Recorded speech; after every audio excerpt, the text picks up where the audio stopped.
அன்பான இனிய உறவுகளே, சேரனுக்காண்டி சோழனும் பாண்டியனும் போயிட்டு ரெடி பண்ணுறாங்க. சாதகக்கார்ட்ட போயிட்டு சாதகம் ரெடி பண்ணுறாங்க. அதை கொண்டு வந்து அதுலேயும் பொண்ணு வீட்டுக்காரவங்க வீட்டுக்கு தான் மாப்பிள்ளை விட போகணும். ஆனால் பொண்ணு வீடு வந்து பார்க்க வர்றாங்க. வர்றவங்க கூடவே கூட்டிகிட்டு வராங்க ஜாதகக்காரரை.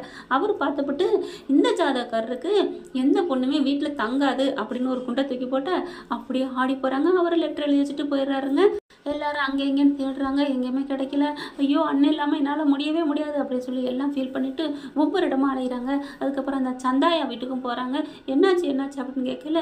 இந்த மாதிரி அண்ணனை காணோம் அப்படின்னு நடந்த விஷயங்கள்லாம் சொல்கிறாங்க. பொண்ணுங்கள்லாம் தங்காது அப்படின்னு சொல்லவும் பாவம் எங்கள் அண்ணன் வீட்டை விட்டு போயிடுச்சுன்னு சொல்லிட்டு ரொம்ப ஃபீல் பண்ணி சோழன் அழுகிறாங்க. நிலா ஒரு பக்கத்து தேடுறாங்க, எல்லா பக்கமும் தேடுறாங்க. எப்படிங்க, சேரன் தாங்க அந்த வீட்டுக்கே தூண் மாதிரி. ஆனால் அவர் இல்லைன்னு அந்த வீட்டில் யாருங்க இருப்பா? கண்டிப்பாக பெண்ணு மட்டும் இல்லைங்க, ஒரு ஈ குஞ்சு கூட இங்கே இருக்காதுங்க. அதுக்கப்புறம் மனசு சரியில்லை, அங்கே எங்கேன்னு எல்லாம் தேடி தர்றாங்க. அப்புறம் சந்தா என்ன பண்ணுது, நான் கோயிலுக்கு போய் வேண்டிக்கிறேன், கண்டிப்பாக கிடைப்பாரு அப்படின்னு சொல்லிட்டு பையா வா போவோம் அப்படின்னு கோயிலுக்கு போகிறாங்க.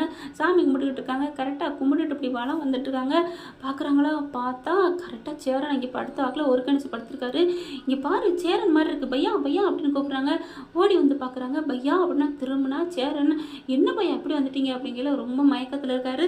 ஏன்னா வீட்டை விட்டு கிளம்புனதுலேருந்து பச்சை தண்ணி கூட குடிக்கலையா, அப்படியே அவருக்கு ஒரு மயக்கம் வருது. பையா பையா என்ன பையா அப்படிங்கிற தண்ணி எடுத்து வந்து கொடுக்குறாங்க.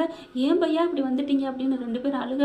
இல்லை, எனக்கு ஒரு மாதிரியாக இருந்துச்சு, என் குடும்ப கதை வேறு அப்படின்னு எல்லாம் எங்களுக்கு தெரியும். சோழன் வந்து சொல்லிட்டாரு, பாண்டியன் வந்து எல்லாமே தேடி அழைகிறாங்க தெரியுமா அப்படிங்கிறாங்க. ஏன் பையா இப்படி வந்துட்ட அப்படின்னு சொல்லிட்டு அவர் திட்டுறாருங்க சந்தாயா அண்ணன்.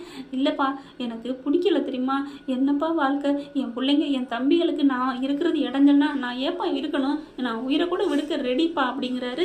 அதுக்கப்புறம் அவங்க சாதகம் அதெல்லாம் நம்பாதீங்க, கண்டிப்பாக பொண்ணு வரும், உங்களுக்கு பொண்ணு கிடைக்கும். அட நீ வேறப்பா, எனக்குன்னு வாழ்க்கையில் பொண்ணும் இல்லை ஒன்றும் இல்லை அப்படிங்கிறாங்க. சந்தாவை பார்க்குறாங்க. உங்கள் நல்ல மனசுக்கு 1000 பொண்ணு கிடைப்பாங்க, நீ ஏன் இப்படி நினைக்கிறீங்க, அப்படிலாம் நினைக்காதீங்க அப்படிங்கிறாங்க. இல்லைம்மா, பேச்சுக்கு வேணால் சொல்லலாம், எனக்கு வேணாம் அப்படின்ட்டு நான் எங்கேயோ போகிறேன்னு கிளம்புறாரு. நில்லுங்க நில்லுங்க பையான்னு சொல்லிட்டு தடுக்கிறாங்க. இல்லை, நாங்கள் இருக்கலை, இப்போ என்ன உங்களுக்கு பொண்ணு கிடைக்கணும் அதானே அப்படின்னு சொல்லிட்டு, சந்தா நீ இங்கே வா அப்படின்னு கூப்பிட்டுட்டு, உனக்கு சேரன் அண்ணா பையா பிடிச்சிருக்கா அப்படிங்கிறாங்க. அப்படி பார்க்குறாங்க. அவர் அப்படியே இந்த சமைச்சு கொடுத்தது சாப்பிட்டது எல்லாமே அந்த பழகுன நாட்களை நினச்சி பார்க்குறாங்க. நல்லா பழகுற வரைக்கும் இவர் நல்லவராகத்தானே இருக்காரு அப்படின்னுட்டு, இங்கே பாருங்க பையா, என் தங்கச்சி நான் உங்களுக்கு கொடுக்குறேன், யார் என்ன சொல்கிறான்னு பார்ப்போம், பொண்ணு தங்காதுன்னு சொல்லிக்கிட்டே இருக்காங்கல்ல, இப்போ பரவாயில்லையா அப்படின்னு சொன்னோன்னே அப்படியே ஒரு மாதிரி ஆகிறாரு சேரன். இல்லை, என் தம்பி எங்கள் அப்பா எங்கள் வீட்டில் என் தங்கச்சி இருக்குது, அதெல்லாம் கேட்டுட்டு தான் இதெல்லாம் பண்ண முடியும். வேணாம், உங்கள் பொண்ணு உன் தங்கச்சிக்கு நல்ல பையனாக பாருங்கள், நான் ராசி இல்லாதவன் சாதம் கட்டவன் அப்படி இப்படிங்களாட்ட சும்மா இருங்க பையா அப்படின்னு சொல்லிட்டு கீழே முடியாதுன்னு சொன்னோன்னே பார்த்தா டப்பு டப்புன்னு கையை தட்டிட்டு வராருங்க சோழன் பாண்டியன்னு. பார்த்தா அவங்க அப்பா வராங்க. பார்த்த கையோட, என்னது சபாஸ்னே சபாஸ், உன்னை தேடி வர்ற பொண்ணுங்களை நீ எல்லாத்தையும் உதாசனப்படுத்து, ஆனால் பொண்ணுங்க தங்கலைன்னு சொல்லி மட்டும் உன் ஜாதகம்னு சொல்லிட்டு ஃபீல் பண்ணு, என்னென்ன நீ அப்படின்னு வராங்க.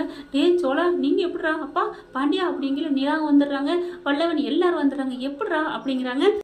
உங்களை பார்த்த கையோட எனக்கு ஃபோன் பண்ணிட்டாங்க, இதோ இந்த பையாவும் இந்த சந்தாவும், என்ன நினச்சிட்டு இருக்கீங்க அப்படின்னு சொல்லிட்டு நிலா சொல்கிறாங்க. அப்படியே தூக்கி வாரி போடுது. நிலா, நீ என்னம்மா சொல்கிற, இப்போவே முடிச்சிருவோம் அந்த கல்யாணத்தை அப்படின்னு சொல்லிட்டு அவங்க அப்பா சொல்கிறாரு.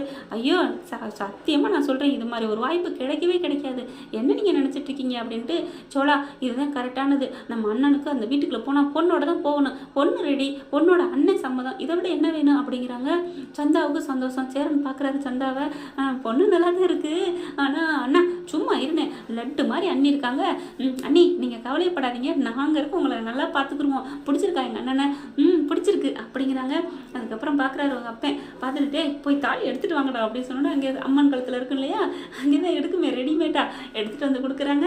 கட்டுறா தாலியை அப்படின்னு சொன்னோன்னே வேறு இது இல்லை, சந்தோஷம், மனசார தாலியை கட்டிடுறாங்க. பரவாயில்லடா, அந்த வீட்டுக்கு ஒரு ராசி இருக்குது அப்படிங்கிறாங்க. என்ன ராசி, வா வாங்கி போய் சொல்கிறேன் அப்படின்னு சொல்லி எல்லாரும் சாமியை கும்பிட்டு அங்கே போகிறாங்க. வீட்டுக்குள்ளே போயிட்டு டக்குன்னு இருங்க நான் ஆரத்தி எடுத்துகிட்டு வரேன்னு சோழன் ஓடி போய் ஆரத்தி எடுத்துகிட்டு வர்றாரு. அப்படியே ரெண்டு பேரும் நிலாவும் சோழனும் எடுக்கிறாங்க. இந்த வீட்டுக்கு கல்யாணம் வந்து வெளியில் தான் நடக்கணும், எல்லாம் பொண்ணு மாப்பிள்ளையோட தான் வீட்டுக்குள்ளே வரணும்னு ஜாதகம் இருக்குடா, அப்போ ஒரு வேளை வேணாம் அப்படின்ட்டு போகிறாரு சோழன். மாப்பிள்ளை பொண்ணு உள்ளர வந்துடுறாங்க. நீலா பின்னாடியே போகிறாங்க. சோழன்ட்ட போய் என்ன ஒரு வேலைன்னு சொன்னீங்க சொல்லுங்கள் அப்படிங்கிறாங்க. இல்லை அப்போ உள்ளுக்குள்ளே வந்ததுனால தான் அன்னைக்கு வேணான்னு விரட்டி விட்டாரோ அப்படிங்கிறாங்க. ஆமாம்ல கார்த்திகா விரட்டி விட்டது அது இருக்குமோ, ஒருவேளை சேரன நாட்டை வெளியில் வச்சு அந்த பிள்ளை கேட்டிருந்தா தாலியை கட்டியிருப்பாரோ. ஆமாங்க இந்த வீட்டு ராசி வெளியிலேருந்து தாலி கட்டி கூட்டு வர்றதானே ராசியாக இருக்குது. இன்னும் பாண்டியா இங்கே வாடா அப்படின்ட்டு ஓ ராசி அப்படி தானே முடிய போகுது, எங்கேயாவது தாலியை கட்டி கூட்டி வர போகிறடா அப்படிங்கிறாங்க. அண்ணே அப்படிலாம் இல்லைண்ணே, நீ தானே சொன்னேன் அண்ணனுக்கு கல்யாணம் ஆகிற வரைக்கும் நான் கம்முன்னு இருப்பேன், ஆகட்டும் அப்புறம் பார்த்துக்கிறேன்ட்டு. இப்போ கல்யாணம் வேற ஆயிடுச்சு, இனிமேல் வானதி அங்கெல்லாம் இருக்க மாட்டா, வா கல்யாணம் பண்ணிப்போன்னு சொல்ல போறா, டக்குன்னு நீ தாலியை கட்டி கூட்டி வரப்போற. அண்ணே நம்ம வீட்டு சைடு ஸ்ட்ராங்காக இருக்கே, அப்படியே நான் வெளியிலேருந்து தாலி கட்ட போகிறேன் அப்படிங்கிறாங்க. டேய் ஊரறிய கல்யாணம் பண்ணணும் அப்படி இப்படின்னா உன் மாமியார் மாமனார் பிராண்டிடுவாங்களடா, அதுக்கு பயந்துட்டு நீ வெளியே தாலி கட்டினாலும் கட்டலாம்ல, ஏன்னா அந்த வீட்டோட ராசி அப்படிங்கிறாங்க. சோழன் சும்மா இருனே அப்படிங்கிறாங்க. எப்படியோ அண்ணனுக்கு கல்யாணம் ஆயிடுச்சு அப்படின்னு ரொம்ப சந்தோஷமா இருக்காங்க. என்ன ஃப்ரெண்ட் இப்படி போனால் சூப்பராக தானே இருக்கும். பார்க்கலாம் என்ன நடக்க போகுதுன்னு. இந்த பதிவு உங்களுக்கு பிடிச்சிருந்துச்சுன்னா உங்கள் பொண்ணான கையில் ஒரு லைக்கை போட்டு சப்ஸ்கிரைப் பண்ணிடுங்க. Thank you friend.